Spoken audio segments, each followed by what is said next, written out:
বাবার চরিত্রগুলো করতেছি আমি প্ল্যাটফর্ম চেঞ্জের কারণে, যে নাটকে যে ধরনের সময়টা থাকে, ধরেন খুব কম সময় 40 মিনিট বা 42 মিনিট বা 38 মিনিট বা 35 মিনিট, এতে করে একটা পূর্ণাঙ্গ একটা ভিলেনিজম যে রোলটা, এটা তো এখানে আনা সম্ভব না। তো যতটুকু করা যায় নেগেটিভ পজিটিভ বাবার ক্যারেক্টারগুলো আমি এখানে করতেছি।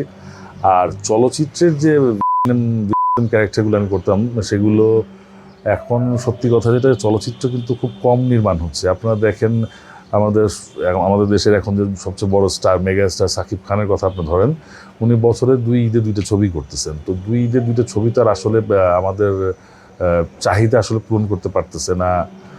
আর 2টা ছবিতে আপনি কতজন শিল্পীকে প্রোভাইড করবেন?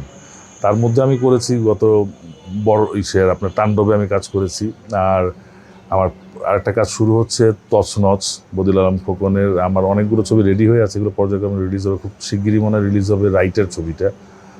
তো কাজ হচ্ছে। আর চলচ্চিত্রে কম দেখার কারণ হচ্ছে চলচ্চিত্র কম নির্মাণ হচ্ছে, এটাই আসলে, অন্য কোনো কারণ নাই।